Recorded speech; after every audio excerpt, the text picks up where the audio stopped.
bahwa Jorhani Sinaga ini adalah pemilik sebidang tanah yang luasnya 8.000 meter bujur sangkar, terletak di Desa Durian Pondok, Kecamatan Kotari, Kabupaten Serdang Bedagai, Sumatera Utara.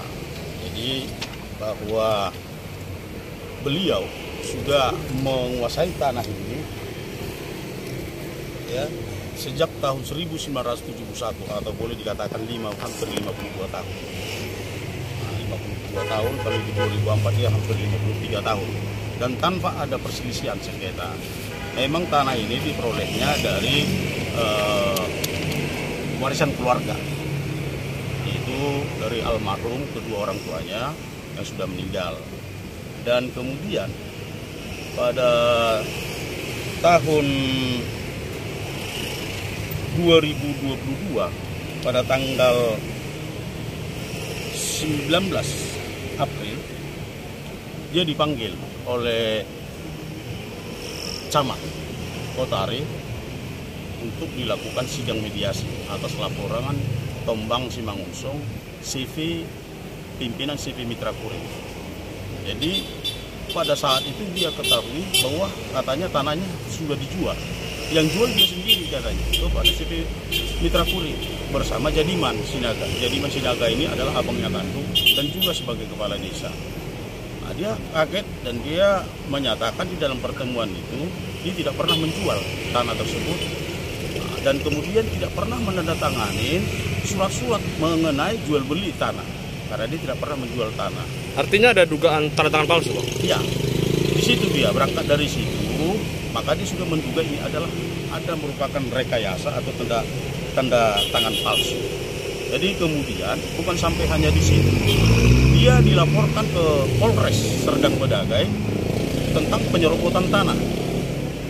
Nah, jadi ketika itu dia dilaporkan, dia menjelaskan ke pihak Polres bahwa dia memiliki surat keterangan tanah SKT pada yang diterbitkan pada tahun 2018. Jadi ini juga dilaporkan SKT-nya tersebut bahwa itu adalah SKT palsu.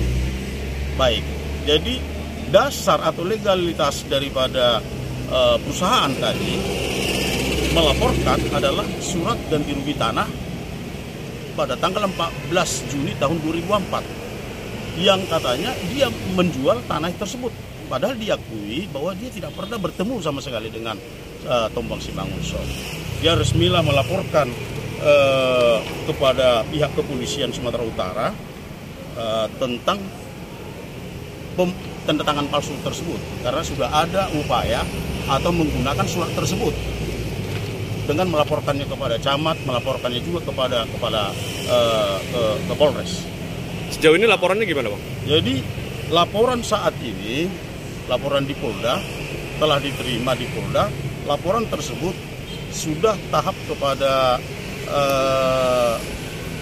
penetapan tersangka, bahkan sudah ditahan itu Tombang Simangunsongnya dan sudah naik ke kejaksaan.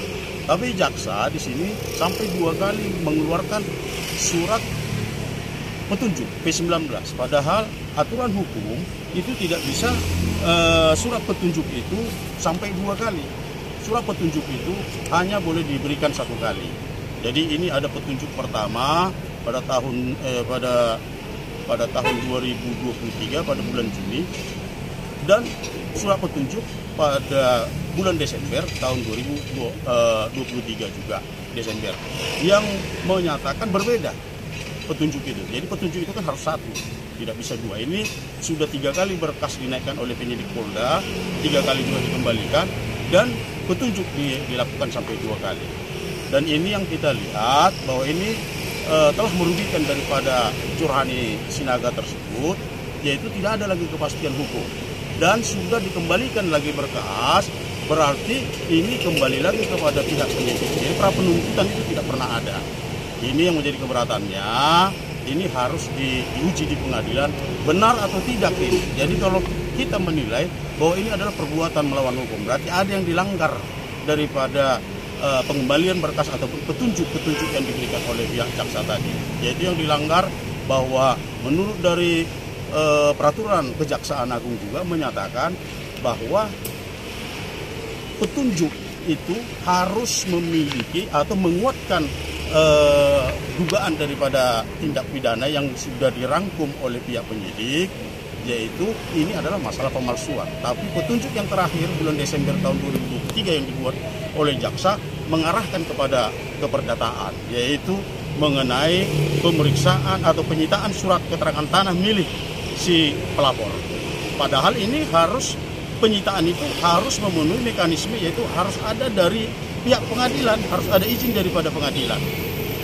Dan kemudian itu digunakan sebagai tindak pidana atau tindak kejahatan. Sedangkan ini tidak pernah digunakan sebagai tindak pidana atau kejahatan, dan kemudian dia pelapor, kok jadi dia punya yang disita. Nah, ini yang menjadi agak tanda tanya, yang menjadi yang kita anggap ini adalah sebuah kekeliruan hukum. Maka kita lakukan upaya gugatan perdata untuk soal. Nah, harapan kita apa nih, Bang? Harapan kita supaya benar-benar ini ada kepastian hukum.